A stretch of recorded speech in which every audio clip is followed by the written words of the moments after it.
Good evening. Better? First of all, Akar Satov, I want to thank Yoshi Green for buying too much for the Purim party, so we have all the extras here. Help yourself. You're going to be indulging for the next month. You have no idea how much extra he bought. We have a head This is the first of 2 lectures on Pesach. This is going to be a brief review of Hilchos Pesach. It has to be brief because you only have 2 hours. Is this 10 till 10 o'clock? Is that right? Dare me. Dare you? Okay. It's no problem. I fall asleep on any moment's notice. Let's have both lectures in one. So we don't have to come back. The evening is being sponsored by George and Florence Weinberger, Zecher, the yard site of George's father. Don't tell me, Avram ben Yitzchak Isaac. Shomesh Havim Aliyah. Amen. And as prelude to next week, which is going to be a matzah journey from Moshe to modernity, it's also going to be sponsored by George and Florence, but I won't tell you that till next week. So without any further ado, Rabbi Milevsky. Thank you. Thank you so much. So first of all, thank you, Florence, and thank you, George, for sponsorship. May the Limud Torah, may the Torah study be a benefit of for the soul of Avram and Yitzchak Isaac. Elaine just told me that the reason there are people here is because last year I made lives easier for Pesach with a few leniencies. So I mentioned that I like being interesting, so this year there will be some more humorous, like I have to shift. Now you can walk out now and you just won't hear of them. I told you it was going to 2 hours. You know, I had the merit of having grandmothers, which for people in this room, you actually understand what I'm saying. That having grandparents is a very special thing. It's not my children have grandmothers, Baruch Hashem, have one grandfather, don't have 2. So I recognize the value, and there are experiences that we would have with our grandparents that we could share when we get together with our siblings.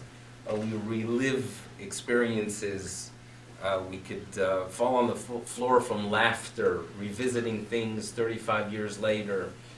So my paternal grandmother, we called her Savta. So we had a Savta and we had a Bubby. So Bubby lived in Cleveland, Ohio.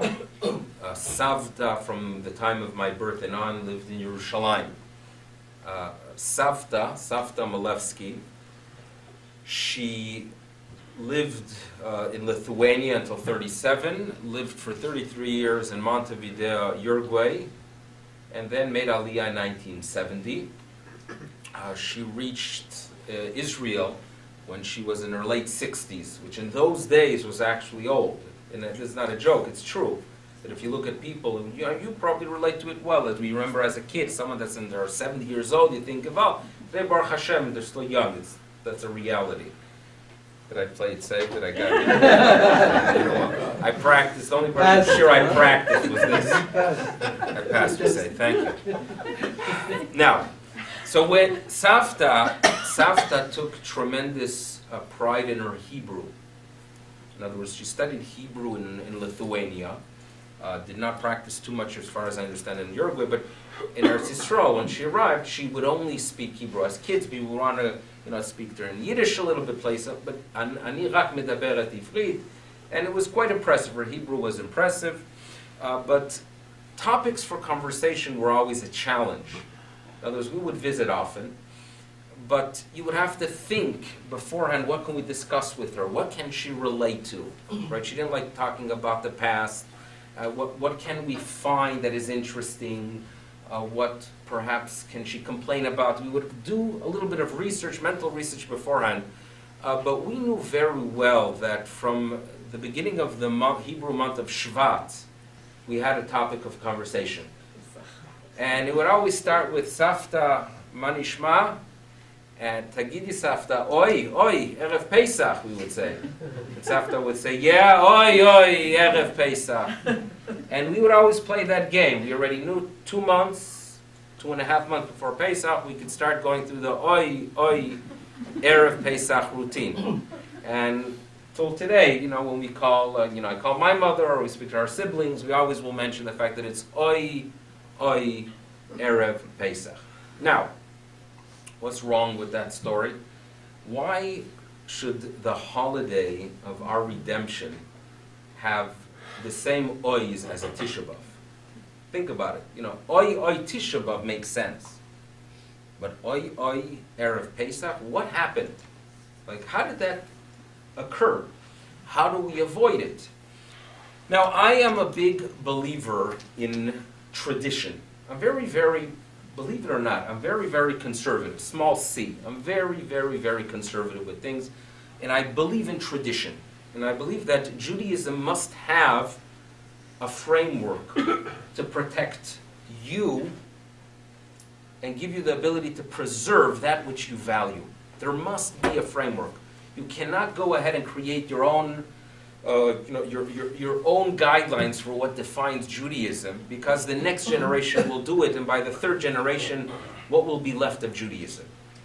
But I believe as well that we have been given a gift that's known as the halachic system.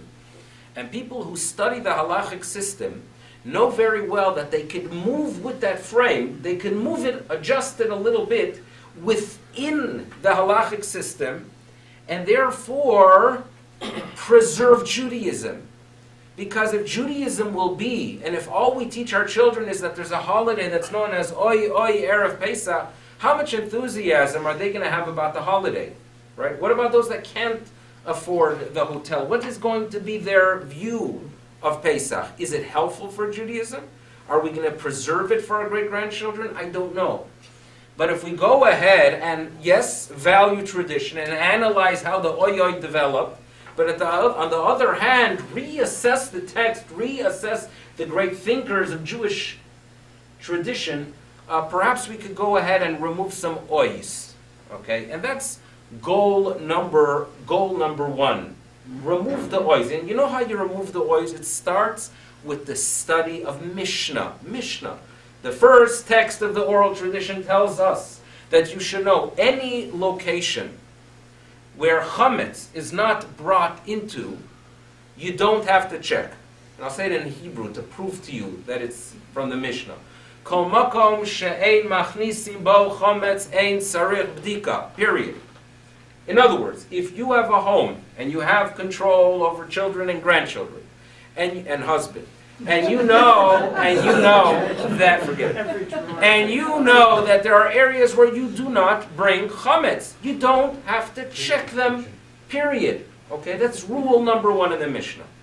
Rule number two that the poskim tell us. Rule number two, that any chametz that is less than the size of an olive, and I mean a modern day olive, and is dirty, in other words, let's take this room for example. Let's take this room. What areas in this room would I have to check? So, number one, let's look at the floor. Does the floor have to be checked? No. Because yes, there are perhaps a few crumbs on the floor. Are they clean? Answer is no. So what has to be checked? Behind the books. Do we hide cookies? I sure hope not. Do we hide cookies behind the books? I don't think so. They don't have to be checked. What do we have to check? If there are cubbies here, and people at time take a few kichlach in their pocket, right, and then put it in their talis bag, then perhaps those are areas you have to check for kichlach. But what are you checking for? You are not checking for tiny crumbs. You are checking for that good kichel that is good, or perhaps we are taught that is good 3-4 weeks later. That is what you are looking for. So have an awareness what chametz is, the chametz you are looking for. And what bdikas chametz is about. What are you seeking? What are you searching for? What are you seeking out? Something that is actually edible, something that has a substantial, that is a large size and edible. and therefore I could clean this room probably within less than 3 minutes. Okay, so you get the idea. And the whole idea of pulling down curtains and washing them before Pesach, the goal is to make it easy for the women, my friend. You're right. It's not. I'm not here to provide material for husbands to be critical. My goal is to basically say what the halacha is.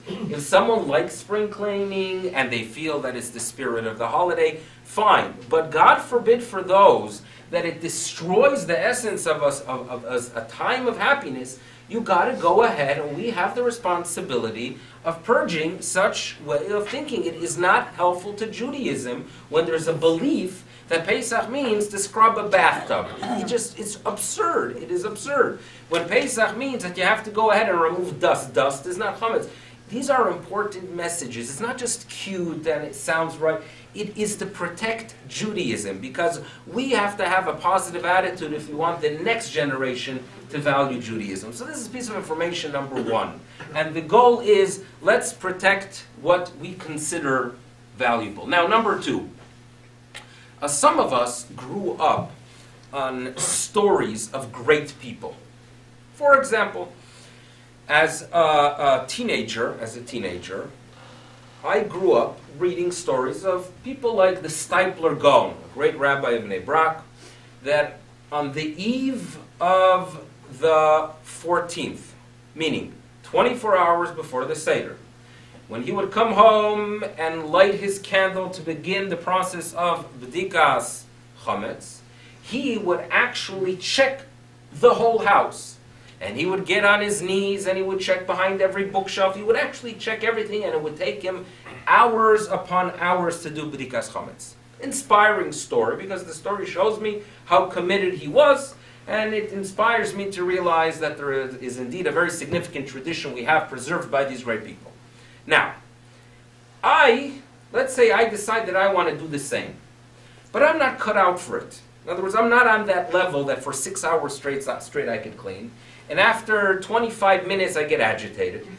And if I'm agitated and in a bad mood, I'm going to go ahead and make everyone around me agitated and in a bad mood.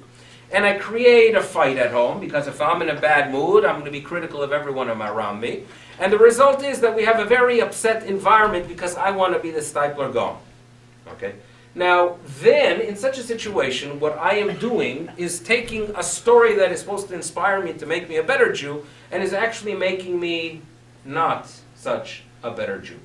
So, what's the idea? What's the message here? Again, the idea is a person has to recognize who they are, right? What is your level of Judaism, and work within it. And therefore, by the way, many poskim note that the checking on the eve of the 14th is not checking and rechecking and everything, because that was done over the past few weeks. And there are poskim that say that even areas that were cleaned by non-Jews, that one would argue that perhaps they are not reliable, if you know that they are good help, and you know that when they are told to go ahead and clean the refrigerator, they cleaned it well, mission accomplished, meaning you could use common sense as well. So what is the checking on the eve of the 14th? It's to go ahead and reassess. And you walk through the house and you ask yourself, is this room used for chametz? And if the answer is no, you just walk by it. And if you pass by a room that actually is used, and at times you have parties there, you ask, okay, so who cleaned there? You just re-verify it is a checklist. Due to the fact that the checking is not one that is as it was practiced in the day of the Mishnah, where they actually would check their whole house, and remember in those days it perhaps was 2 rooms. So therefore a custom developed that what do we do to be sure that we are actually finding something? What do? We place the pieces of bread. So it is a custom that is there to teach you that the checking is not the checking that I grew up with in my stories as a child.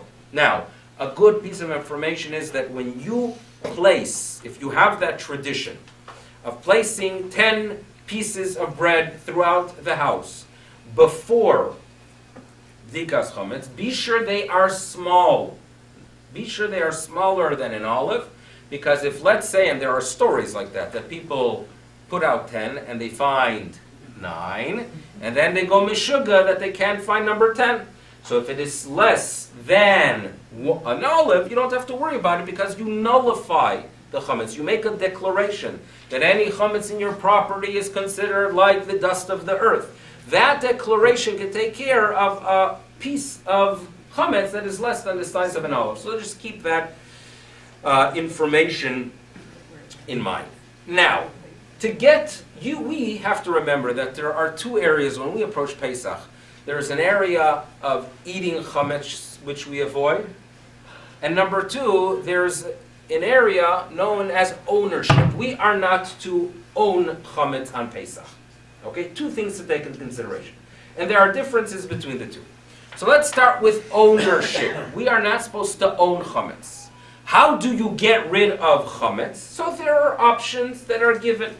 One option is to go ahead and sell it to someone who has no such concern, sell it to a non-Jew. One option is you go ahead and you dump it in the river. Another option mentioned in the Talmud is that you go ahead and you grind it and you throw it into the air. And then there is an option of burning it, which according to some is the ideal way. So we have a custom of burning, and the custom is to burn a small amount.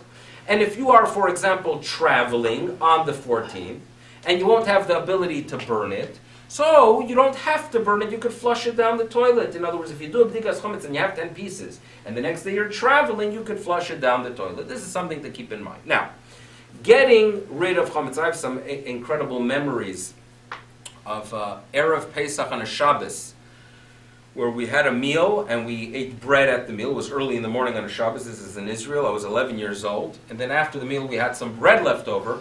And my father would be walking down one of the streets in Yerushalayim, crumbling some chametz and throwing it, getting rid of it.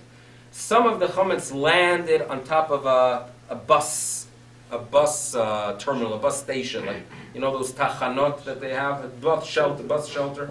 Some of it landed, and a Hasidic Jew looked out the window that moment, and he was facing the top of that bus shelter, and he realized that this American Jew just threw chametz on top of the shelter, and he's going to have to be seeing chametz throughout Pesach. And he ran down, and he started arguing with my father. And I still have memories of my father. This was a long conversation of my father explaining to him that there is no issue in seeing chametz that you don't own, that's in a public domain. It is nullified. There's absolutely no problem with it. These are memories that I have about getting rid of chametz. Now, one thing I do want to mention, when you sell chametz, it is not yours. And the option of selling chametz is a very interesting one. You know, the Talmud notes that if, let's say, a person has chametz, and he wants to have it after Pesach as well, so he could go to a non-Jew that he is familiar with, give it to the non-Jew, and say to him, listen, it is yours 100%, you could do with it what you want. If it happened to be that after Pesach you still have it, I'm willing to buy it back from you. Okay? There was no stipulation there. It belongs to the non-Jew. And that is the mechiras chametz. That is the sale of chametz that's mentioned in the Talmud. Fine. Worked well. Worked very well. Until the 17th and 18th century, where if you would visit the average tavern in Poland and in Lithuania, in the Pale of Settlement, the average tavern owner was a Jew. Jews were in the whiskey business for one simple reason. They had landlords. The landlords would want to lease out the business. They were not so trustworthy of the average Gentile in that region. So therefore, the proper candidate who they believed can remain sober was the Jew. So therefore, Jews were in the liquor business. Okay, not the drinking liquor business, but the business of selling it. Taverns. And taverns had an industry, because if there would be a tavern, there would be a little motel, and they would sell some items there. That existed in Poland and in Lithuania. And as a result, if you start looking at the literature of the 17th century, 18th century, the beginning of the 19th century, you see so much discussion about Pesach and alcohol, because lots of it, most of it, until the 19th century, was grain alcohol, grain whiskey, and it was chametz. What do you do about Pesach? You own it. You can't sell it all. What do? So you sell it to a non-Jew. Now, when the Talmud tells us that you sell chametz to a non-Jew, there was delivery. It was an item, you have it in your hand, you hand it to the non-Jew, it is owned by the non-Jew. Here, you can't go ahead and have a delivery, so how do you do a sale? So the rabbis came up with the way of having an actual sale without a delivery, and that is done by the non-Jew paying, by the non-Jew lifting the Jew's handkerchief. It is done by leasing the area, and once you lease, you could go ahead and in addition transfer the goods that are placed there. So they worked on a halachic system of selling alcohol. That's how then it was done. Now, once that was done, and once we entered into the 20th century where there are preservatives, in other words, think of at the end of a day in a house 200 years ago, before preservatives, before cans, and before refrigeration, right? What food was left over by the end of the day that was going to be still good for tomorrow? Very, very few items. So the average household 250 years ago had no need for the sale of chametz. The sale of chametz for a personal home is only necessary once you have refrigeration, once you have preservatives, once you have items like crackers that could remain for months. So therefore, what we have done over the past 100 years is adapt the leniency that existed for taverns for our sales at home, correct? But you have to remember, it is a sale. It is a sale. It is very, very useful. For example, the great posek of the Chafetz Chaim noted that if there are areas that you have difficulty in cleaning and checking, just seal that area and sell it. He makes that suggestion. So if you have a garage area that you're not going to use during Pesach, seal it, put it in your document, and sell it. This is a great suggestion for those areas that are difficult. But remember, you actually sold it. Mark the location. It should be obvious in the document. And be sure that it's not used. And therefore, this is a common problem that exists, that people want to sell their property to avoid the headache of cleaning. And then they have a neighbor that says, oh, you're going away for Pesach? That is so nice. Because, my children are coming in from New Jersey, and they really, really need a place. Can they use your home? And that puts you a little bit in a difficult situation. Because on the one hand, you want to help them. But on the other hand, you know that if you are letting others use it, and they are not the Italian fellow who actually owns it, you have a problem here, because you are selling it. And it's not a simple matter. The only way around it would be that you break your house down. Not literally. What you do is that there are areas you sell, and then there are areas that you don't sell, and you would have to clean. Be sure that those are areas that are easy to clean. The awareness should be, it is actually a sale. It is not yours. It is a legal sale, and it is bought back after Pesach. Please be aware of that. Okay? Yes? But you're selling items, you're not selling rooms. Both are done. Both can be done. In other words, when I go ahead and sell a closet, correct? If you look at the document itself, right? Do you have the document? Yeah. Open it up. Let's read it together. Give me a chance to progress. Go ahead. Read. I give the buyer free access to his chametz. Start from the top. I, Gary Diamond, hereby authorize Rabbi Milevsky or his agent to sell my chametz and to rent the room where it is stored to a non-Jew of his choosing. Okay, remember, rent the room as well. So you're not just getting rid of the chametz. You are designating an area, and therefore you mark a specific area, and you are giving me the right to rent that room. Okay? And it avoids having a need to check room. I have areas in my basement, right? What was that? He told me I didn't read it carefully. Now you did. Now you did it very well. Now I did, yes. Good. So that's the main thing you did. But I'm now. not sure many people, No. Don't sign it, Gary. But you don't necessarily have to sell the whole room, you can sell... Areas of it. The area where but it should be an area that's noticeable. In other words, I don't just sell the chametz that's in my house. I don't do that because it doesn't work like that. You don't make a sale. A sale, you sell things that are in a specific area, a specific room, or a half of a room, the north side of my, the third room to the left. You could go ahead and do that, but realize you are selling the area, and that's how you don't. And as a result of that, you don't have to check it. Okay, but it's good. I think we have some clarity here on this. Good. Mission accomplished there. Now, area of koshering is something that is always fascinating to me.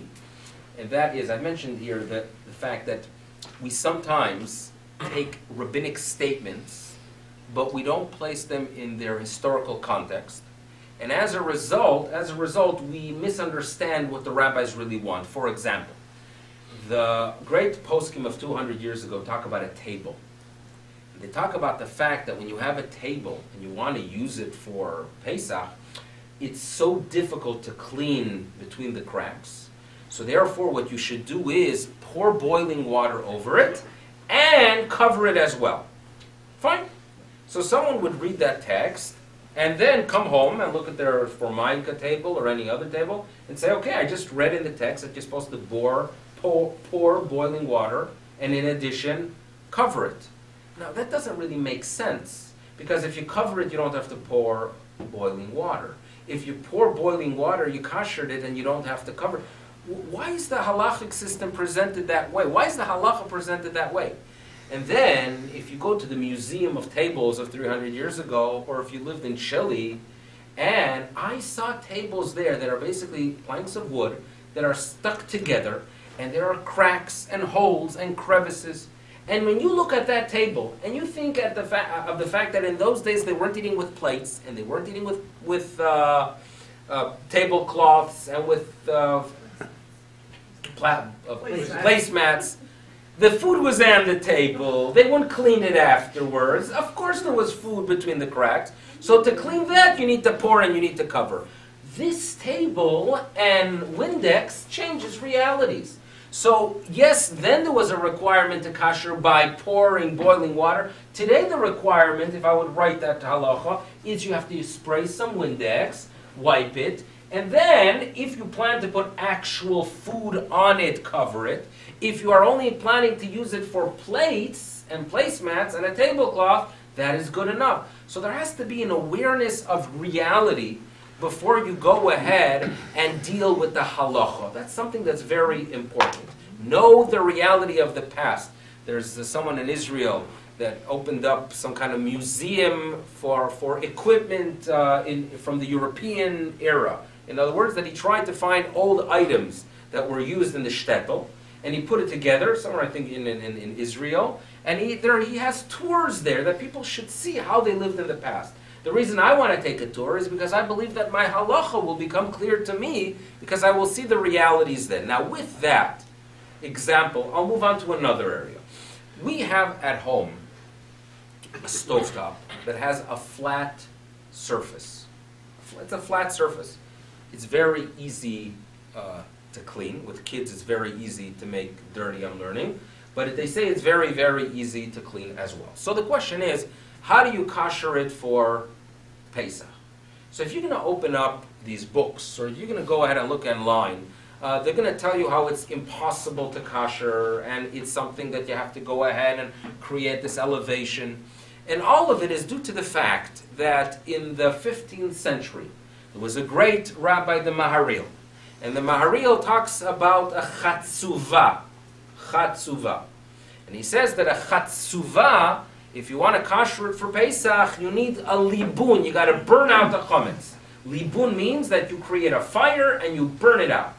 So the chatzuva literally is it's like a ring that has 3 legs, a tripod. And it would be sitting on a heat source, on fire, and you would put a pot on it, okay? And if we are told that that which holds a pot needs to be burnt out, so logically you would apply it to a modern day stovetop, and you would say, oh, if in the 15th century they said that you have to use fire to burn out the chametz from that surface, so too in my modern day stovetop. That's what you would say. But there's something illogical there, and I'll tell you why. We have stovetops. Do you cook chicken soup on it? Yes. After you finish cooking your chicken soup, do you cook some cheese noodles in it? Alfredo fettuccine or Fettuccine Alfredo. Fettuccine Alfredo, right?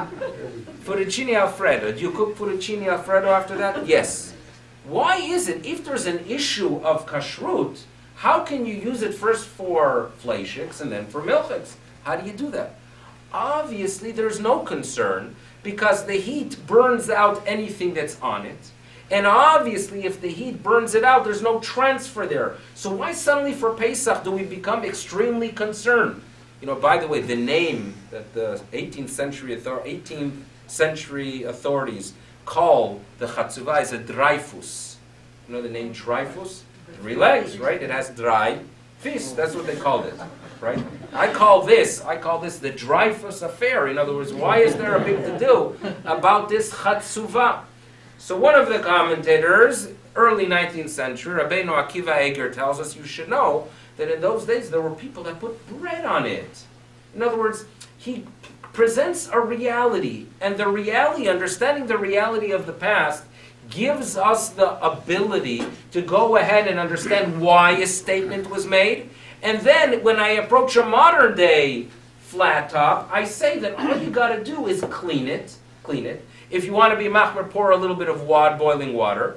But the main thing is that there shouldn't be a spill. In other words, you shouldn't have on Pesach itself, try to avoid a spill. Point is, understand the reality that existed in the past, and then you could go ahead and appreciate the rabbinic statements that are made regarding them. Now, a few years ago, I shared with you a story. I shared with you a story of hashgacha work I did in Western New York about 16, 17 years ago. And the hashgacha work I did, I'll share with you a few of the details of the story itself again. That there's a facility in Buffalo, New York, called Marnap. It's a company, Marnap. I don't know if it's still there. And what they do is they make flavors. And when they make flavors, they can make a strawberry flavor by mixing 40 ingredients that have absolutely all synthetic, all artificial, nothing to do with strawberry. But somehow when you mix them together, you create this concentrated flavor that fools the tongue to believe that he's tasting strawberries. It's a brilliant science that they do there. They were assisting a company in Ohio to produce some fake maple syrup, much, much cheaper than real Canadian maple syrup. And it was a pancake syrup. Now, the ingredients that they would ship to the facility in Ohio had, I think, propylene glycol and a flavor that they would add. Now, it was a secret ingredient. In other words, if they made a flavor, they're not going to write on the label what they use because it's their personal secret. So therefore, even the Food and Drug Administration, all they require is that you write natural and artificial flavors. So when you see on the label natural and artificial flavors, it could be 40 different things, and it could be in some cases some non-kosher derivative. But nevertheless, they don't have to share the information. But I was there as a mashgiach. The Star K in Baltimore asked me to walk into Marnap because they are producing flavor, right, to ship to Ohio to produce the pancake syrup. I walk in, they're very nice people there, and I look at the ingredients, everything looked fine. But I noticed that the secret ingredient that was not on the label, the secret ingredient to produce the flavor was something called fenugreek. Fenugreek. It's used? Kitchen? Yeah, it's used. Fenugreek is used. So I said to myself, fenugreek, that's interesting. I wonder, I asked myself, what's the attitude towards fenugreek for Pesach? This was a Pesach production. So I go back to my office and I do a little bit of research and I find out that there's a machlokes. At that time there was a dispute among authorities. What's the status of fenugreek? That the Star K at that time was of the opinion that it is not kitniot. The OU was of the opinion that it was. Okay? You got it? So far so good? So now, Marnap was under the Star K out of Baltimore. But it was being shipped to a facility that was under the OU. Now, the OU mashgiach who's going to get it, and he's going to see it with a signature of a mashgiach for the Star K, claiming that it's kosher for Pesach, he'll have no way of knowing that it is fenugreek because It doesn't say it on the label. It says just natural or artificial flavors. On the other hand, I cannot go ahead and write on the label fenugreek for the OU mashgiach to see it because it's a secret ingredient. I'm not supposed to tell anyone. So what do? This was my challenge. So I'm thinking there, and I came up with an idea. The Talmud talks about lots of spices and foods and legumes, and the Talmud talks about something called tiltan. Tiltan is mentioned, I think, 3 times in the Talmud. What is tiltan? So when you study the Talmud and you want to know what something means in a modern language, you start off with Rashi. Rashi often translates things. This is 11th century, translates it to the Old French. And when it gets to tiltan, he translates it as fenugreek. It's fenugreek. It's tiltan. Okay, so I had a solution there because at the end of the production, the Marnap gives me a letter, and I write, Rabbi Milevsky, as a mashgiach for the star cake, the test that this was produced kosher Pesach with a mashgiach tmidi. I was there for the whole production. And then I signed in Hebrew, Rabbi Milevsky, kosher Pesach le'ochle tiltan, for those who eat tiltan. And then I wrote on the bottom, Ayin Rashi, Nanida Chavtes. In other words, I mentioned where Rashi makes reference to it. Okay, now I felt comfortable because I wasn't fooling the OU. If they have a standard, they could stick to it. And on the other hand, I didn't, share the secret, at least not in English, right? So a few weeks later, I called OU and I said to them, now give me the rest of the story. And they said, we'll tell you the rest of the story, but you can't tell anyone. So again, I'm repeating it. You can't tell anyone. It's 17 years old. Later, he said that it made a major to-do because the mashgiach for the OU opens it, calls the office, they do research, they start pulling out Gemaras, they look up Tiltan, they look up the Rashi, they figure out it's fenugreek, they look at their list, they consider it kitniyot, they didn't know what to do, so they went to the big poskim of the OU, to Rabbi Schechter, to a Rabbi Belsky, and they both were extremely disturbed because they have a standard and we can't change it. But Rabbi Genak said, listen, it will be a chil Hashem if we go ahead and tell a facility after they already purchased it and began the process. So therefore he gave a one-time, so the one year that fenugreek was eaten by OU people was the year of the Marna. Interesting story. Now, what's the idea? The idea is when we talk about kitniot, the complexity is due to the fact that it was a very unique custom. In general, when we have practices, for example, we have a practice that we only purchase cheese that a Jew was there when they added the rennet. So we have a record of a 3rd century get-together of rabbis when they decided that cheese needs to have ashgacha. When the rabbis prohibited, items cooked by a non-Jew, we have a record of the rabbis getting together some kind of convention where they determined that such an item is prohibited. When it comes to the custom that we Ashkenazim have of not eating rice and not eating legumes on Pesach, we have 0 record of rabbis getting together to establish it. We don't have a record. All we have is rabbis towards the end of the 13th century telling us that you should know there is an old custom of not eating rice and legumes.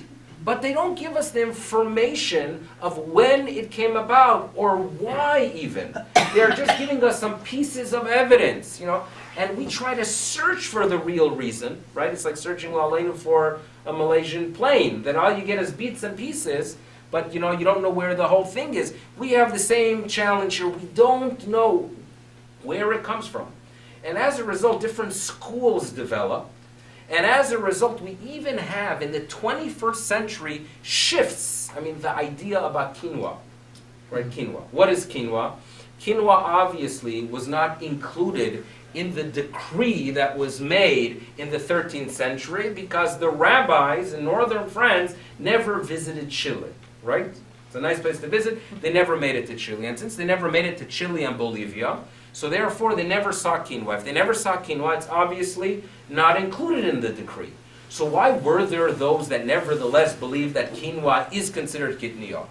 So what they did is that these rabbis went ahead and they studied explanations, post facto explanations, meaning after the custom existed, some rabbis sat down and tried to figure out why did they prohibit these items, and some of them came up with an explanation that due to the fact that it is processed like grain, so let's consider it like grain.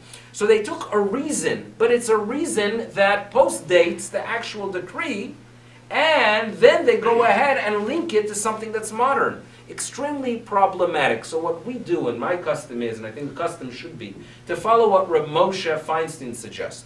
Rav Moshe Feinstein tells us that the prohibition only applies to items mentioned. If there is a species, if there's an item that the rabbis were not familiar with in the 13th century, it is not included. So therefore, according to Rav Moshe, peanuts are not kitniot. And therefore, so many of you remember that 25 years ago, what was the oil you would find in the marketplace for Pesach? Peanut oil, right? Where is peanut oil today? I don't know, but it's no longer there. Quinoa, Rav Moshe would say, is not kitniot. With oil, in addition, there's another reason to be lenient. Because what is the idea of this decree of kitniot? That there are similarities between grains and legumes, so therefore that which applies to a grain applies to a legume. Now let me ask you a question. If I take grains and somehow squeeze out some moisture that exists in them, can I drink that moisture on Pesach? Right? It's not chametz, right? I never combined it with water.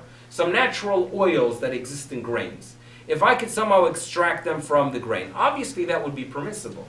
So too, logically, if I take kitniot and I extract from them an oil, logically there should be absolutely no problem with oils of kitnios, logically. And it's more than logical because some great rabbis, if you would turn to the Jewish community of Europe towards the end of the 19th century, and you would ask them who is the Gadol or who's the greatest authority, and they would say the Rabbi of Kovna, Rabbi Yitzchak Elchanan Spector. Right, they named the yeshiva after him, Yitzchak Elchanan. YU is called after Yitzchak Elchanan. Rabbi Yitzchak Elchanan says that if you are able to produce, it was a modern concept then, if you could go ahead and you could produce an oil from kitniot, where water does not come in contact with the bean beforehand, the extracted liquids, the oil, is 100% fine for Pesach. All oils. Peanut oil, therefore, has two reasons you could be lenient. It's peanuts, which is not really kitniot, and number two, it's oil. I mentioned here the fact that in the year 1909, 1 month before the establishment of the city of Tel Aviv, in the area of Yafo, there were two brothers who began the process of producing for Pesach a sesame oil. The way they produced the sesame oil was by taking dry sesames. They never came in contact with water. They toasted them a little bit, and then they extracted the oil. So there was a local rabbi there. His name was Rabbi Avraham Yitzchak HaKohen Cook. And Rav Cook gave a hashgacha on the sesame oil for Pesach.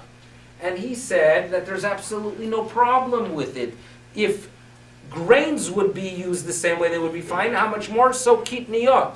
And there was a lot of pressure upon him from the more traditional school in Yerushalayim, of the old Yeshuv, that they believed that such a statement is extremely problematic. It was a big to-do, the 1909 controversy that related to kitniot. But it's interesting, and therefore when I say that I am traditional, I would like to see those traditions back, because that's a traditional approach, that you would have a production of a kosher LePesach sesame oil and a kosher LePesach Canola oil. What about canola? Oh, canola should be logically the same. If there would be in the productions themselves, the great poskim of the past would give a green light for canola. But it's interesting that we're in a different era, that what you find in the marketplace today is, I think, the cottonseed oil, which is, from what I understand, not the healthiest. The worst. The worst even, not just not that it's the worst. It's very fascinating. Every year I have my own urge to create a peanut oil run. That's one of my dreams. Now, why am I dreaming of a peanut oil for Pesach of all things? because there was a great rabbi in Israel in the 50s, Rabbi Tzvi Pesach Frank, and Rabbi Frank was asked a question about peanut oil, and he wrote the tshuva back to Montevideo, Uruguay, saying that the production is 100% fine. And who was the tshuva to? Right, to my grandfather. So I feel this responsibility, in some ways, of bringing back a production of peanut oil, and I would be more than happy to fill the label with all the names of the great rabbis of the past who used it, right? If anyone want to participate, we could do some research into such production. For the time being, anyone on board? No. No volunteers. Okay, I'll remember that. Now, it's interesting that the COR this year, they put out a nice pamphlet. They became more lenient with quinoa this year. So you read carefully with between the lines or on the line. Ask your rabbi, which is better than no good, right? Which is very, very interesting. It's a shift, and I'm happy about it. I think it's a good thing. It's the right direction. But there's another area where they take an approach where I think the great poskim are more lenient, and it works as follows. The Talmud tells us a reality that the mixture of flour and water was extremely useful for many, many things. They would use it as glue. They would use it to plug holes in barrels, like dough to plug holes in barrels. And even little chairs were made out of the mixture of flour and water. The Talmud talks about an old, and this was months, if not years old, that would basically dough, water, and flour hardened and would become a chair. So the Talmud asks the question, what happens Pesach? In other words, are you going to start burning your chairs for Pesach? So the Talmud tells us that what you have to do is that you have to smear the surface with some kind of substance that makes it no longer edible. Right? So if you smear it with some kind of limestone, you have a chametz tikkun chair, but it's not food anymore. That's what the Talmud tells us. Fine? This could be relevant to a lot of children come back from school with these macaroni projects. You know them? They make these nice. So if the macaroni would remain just plain macaroni on the project, you would have to get rid of it. But if they paint it, right, with the lead, lead poisoning, with red and blue lead poison paints, that would be fine, because that is basically the same thing. Fine. So I am allowed to sit on my chair on Pesach. Does everyone agree? Sure. Wonder the poskim later, what happens if you decide to bite into it? Really, they asked the question, what happens if during Pesach you feel this urge, you're desperate? I used to watch Sesame Street, so it was Cookie Monster, right? Cookie Monster, now he's into vegetables, right? But in my days when he was into cookies, and sometimes when the cookies were finished, he would eat the plate, right? That was what Cookie Monster would do. So now, what happens if it's Pesach, and I have this urge, and I realize, you know what, if the rabbis say I could sit on a chair, why not bite into it? So note the rabbinic authorities that you shouldn't do. Because by eating it, you are making it into food. And they create this word, this term that's known as achsheve. Very good. How do you know this? Very good. Achsheve means that through your machshava, through your thoughts, you make it into food, and therefore no one should be eating chairs on Pesach. Fine? Achsheve. Next. Now, poskim wonder about medication. Medication. So, if you have chewable tablets, so if it's only kitniyot, they're 100% fine. But what if you have chewable tablets that actually have grain derivatives? So there would be an issue there, because if they're chewable, they have a flavor. If they have a flavor, you shouldn't be eating it. How about pills, like most of them, that you swallow without